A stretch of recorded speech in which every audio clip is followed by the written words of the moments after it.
Probably you're using the wrong joint. Which joint do you think you're using all the way through? Probably my elbow. Absolutely. Can you move it out to your wrist? So actually use your wrist. Do this. Now use that. That's the joint you want to see using. There you go. That's much better than this. But this is locked and that's that. No matter how light you try to make this, it's still going to be heavy because you're using so much mass here. So that would be the first thing I would work on. Your cues were pretty good. I thought you had some really nice cues. You were able to score. You were actually in the cue you gave, the triangle, when they didn't play, and the look afterwards was terrific. Okay, that's what we're talking. If they don't do something you're looking at them to play, you let them know, hey, and then they got it the next time. They were all right. So that was good. When you went into 2 for the Lo Stesso tempo, I thought that was terrific. My suggestion with that is that a style change in the piece? Yes. Yeah. You need to set that style change up a little bit earlier than you do. You did it right when it happened, and I think if you do it just a little bit earlier, that'll help them out. And any idea how you might be able to do that?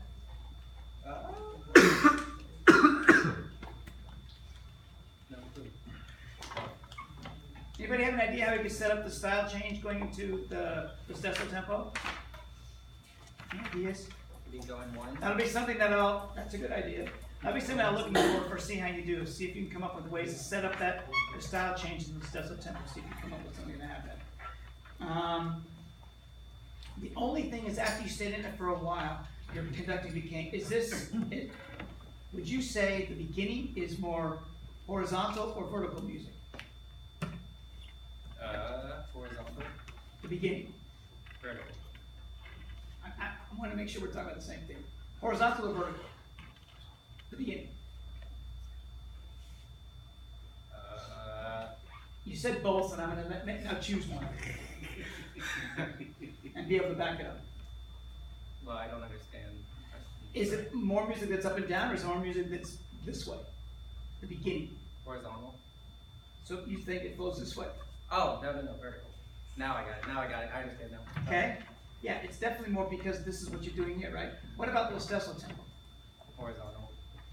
Absolutely horizontal. So this type of yes. Oh, I understand. If you gave that type of motion, that would help so much because you're doing a nice two, but it's still straight up and down. Then you got this hitch on one. So you're coming in, you're hitching on one, hitching on one.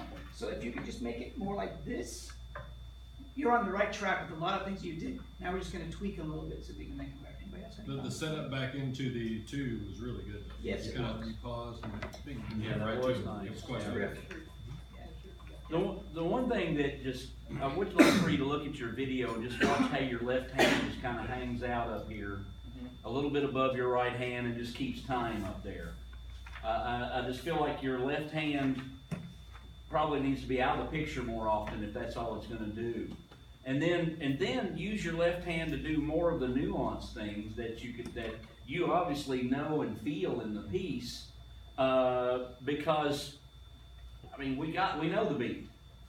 So see if you can get that left hand to reflect more of the music and less of just kind of hanging out up here reinforcing the right hand all the And time. to me, it was kind of like this a lot of the time. You were kind of using it as you were trying to think my intent of how I was watching, you wanted to use it as a gesture of syncopation on two, which is probably appropriate, but you was locked here and you was kind of doing this, so we saw a lot of your forearm, I guess, something to look at. I'm going to give you a trick as to how you can fix all this. Because basically, what Professor Cornish is saying is he wants you to use, if you're going to have your left hand up there, you need to use it. The problem is you're using too much of your mental energy on the right hand that's not doing anything. So the left hand doesn't know what to do. So what trick could you do to focus all your energy on your left hand? And that's my left hand. Get rid of the right hand.